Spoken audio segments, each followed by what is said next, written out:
Hey guys, this is Mike from BTech Reviews, and today we take a look at the Nexus 4 by LG.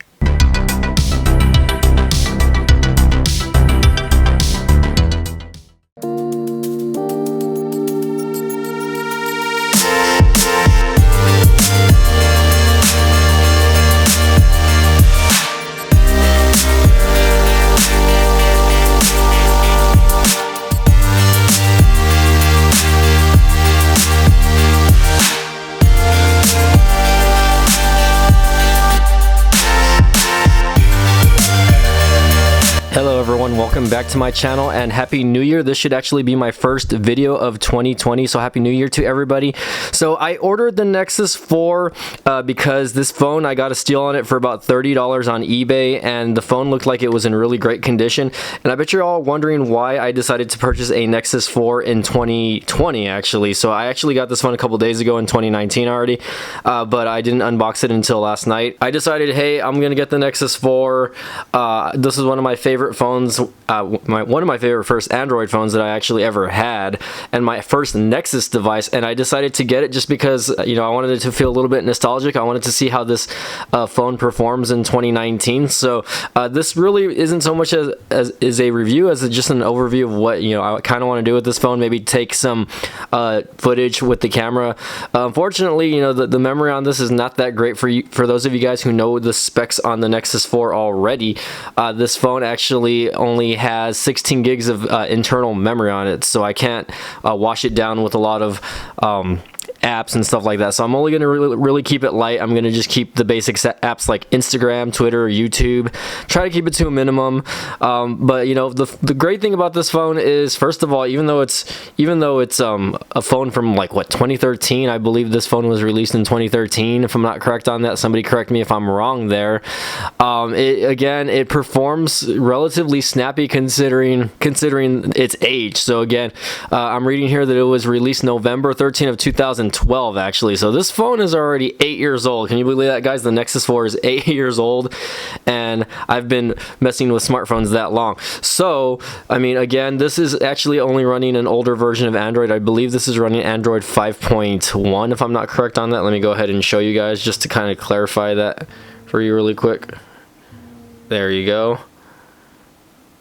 And let me see if I can keep tapping that. There you go. It's running Android Lollipop for you guys. So again, this is not obviously the latest version of Android, which is Android 10, but the fact is this actually works. For those of you guys who are not really looking to spend a lot of money on a phone that's gonna do like a whole bunch of stuff for you, but you still want like a good reliable phone, I feel like you can actually probably use this phone in 2020, which is pretty crazy. Okay, and the cool part about it is, again, it's still got a great looking screen for the year, by the way. I mean, if you look at it, it doesn't look washed out or anything like that. It's got about 300 ppi on it, 18 pixels per inch to be exact, and it's just an interesting device. One of my favorite parts about this phone actually is the glass back on it, which is interesting. I don't know if you guys can kind of see that. I kind of got it on the B-roll footage, but it has like kind of like a sparkling design on it, which is pretty cool.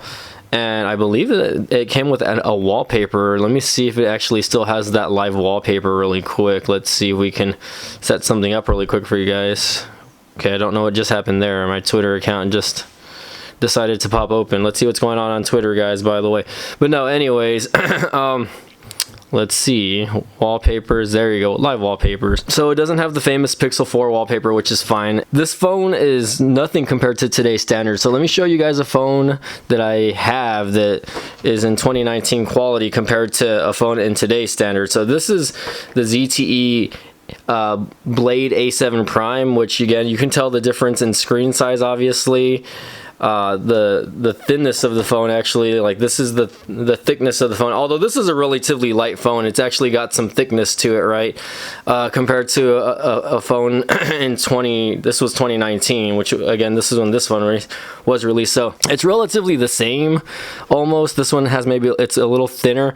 This phone obviously is more pocketable, and it's just easier to wrap your hand around. I really love phones that I can just use one hand use. Check that out. It's got Google Hangouts, by the way, guys.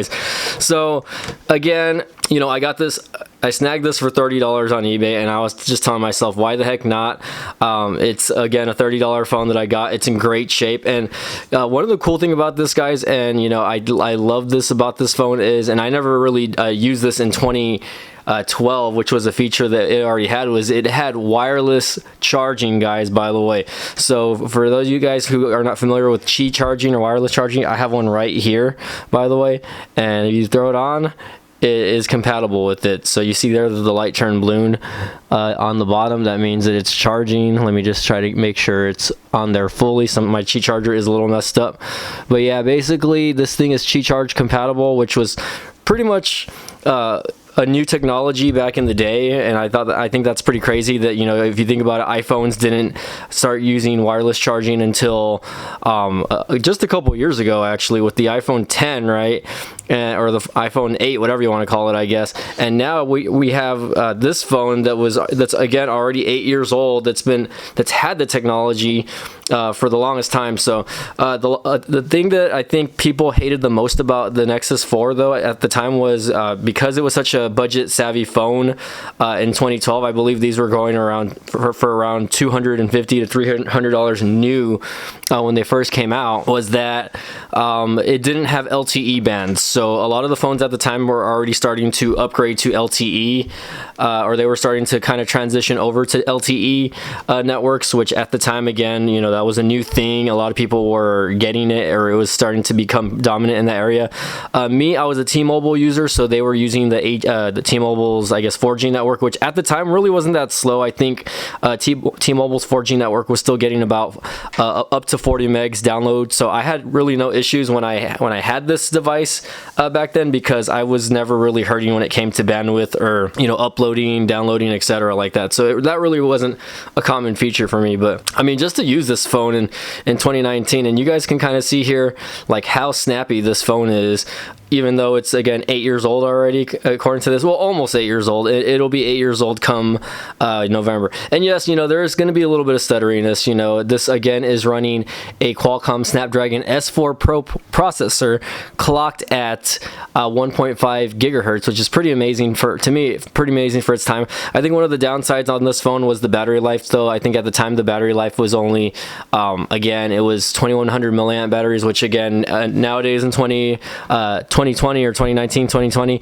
you guys, the battery is very important to a lot of the consumers now. So a lot of phone manufacturers are actually upping their battery life to 3000 plus milliamps to just get you like a full day of life. So I think that was pretty cool. The downside about this phone, of course, was the actual internal memory on this phone, though. So if I were to go to my settings here, sorry, this is going to probably get washed out. Let me go to my not my battery, hold on, battery life. Actually, standby time on this has been pretty good since I've turned it on, so hopefully the battery holds up. Considering it's an old phone, I believe that, you know, hopefully it'll hold up. I'll probably try to just give it a battery test one of these days. Let's go to storage. Again, this thing only has 16 gigs of internal memory, and 9 of it is available. So the downside about having a Nexus phone back then, just like an iPhone, was that you really could not upgrade your memory or storage. So, you know, a lot of people went the Samsung route or other Android phone route, because they were able to add SD cards and expand their memory, when on a phone like this you weren't able to. But, you know, at the time Google was still being innovative by having again, Google Drive and all those other features that allowed you to upload to the cloud, basically. So again, Google Photos, if you had a Pixel device, it basically gave you unlimited storage to upload your, you know, photos, etc. like that. So you wouldn't have to, you know, back them up on your device, and you wouldn't have to hold them on your device, you know what I mean? So I think that was the great part about that, guys. And again, I mean, this phone is just so nostalgic to me. Obviously, you're going to see the chins there. You got that front-facing camera, which is a 1.3 megapixel. Probably doesn't shoot in HD or 720p. On the rear, again, it's very flat and flush here, but on the rear, you can see that this actually has just an 8 megapixel camera. Probably just shoots standard 1080p video. Let's open up Google Camera just to find out. Let's go to video here, and let's see if we can change the settings on the video mode really quick. I'm not trying to take video just yet. Hold on. Whoa, hello. So let's go back to camera itself, and then let's see if I can change any type of settings here. Whoa, hello, don't want to turn the flash on. Okay, so I'll mess with the settings a little bit later, but I know that, again, I know natively that this actually can shoot in 1080p. So for the time, again, 1080p at 30 frames a second was pretty amazing, and to have a feature where you can take that, and again, I'm gonna probably try to get some video footage of how this is running, etc., like that. So hopefully it looks good, and just a good phone overall. Let me bust out my mini Batman really quick, just so that I can take a quick snapshot of this. This will be my first photo with the Nexus 4 here. And you know, having this phone back in the day, I don't really remember it taking great pictures, but I don't remember it taking horrible pictures either. So we'll find out, I guess. Maybe if I can get this snapshot on there. Again, I'm in kind of a low light situation right now. Hold on, let me kind of move my camera back here for you guys. All right. Oh wait, I'm recording. Oops. Okay, hold on. Sorry guys. Fail, by the way. I did not want to take video. I wanted to take a picture. Come on, what's going on? Okay. Okay, here we go. We're gonna take a photo now. Let's see how quick this is, by the way. Pretty relatively quick. And again, you know, this phone, KitKat at the time, had that feature where you know, you can just swipe to the right to view your images. So still pretty cool. And I'll go ahead and get that image up, by the way, guys, just so you can see it up, you know, while we're talking about this. But again, just super impressive in my opinion, you know what I mean? Like, I'm not freaking out here on the actual quality so far. Obviously, here we go. I think you can change the video settings here. Here we go. Okay, so, and again, just follow me along, guys. I mean, you don't have to enjoy the video too much, but again, that rear facing camera, it's an 8 megapixel, but you can change the dynamics by 4:3, 4:3, 16:9, and you know, again, it just goes forward from there. Again, video quality is 1080p, 720, and 480. So again, at the time, that was actually really good quality in my opinion. So again, guys, you know, I'm gonna go ahead and halt out on this video, and hopefully I can get a few more videos up of the Nexus 4, which again is just a very nostalgic phone for me.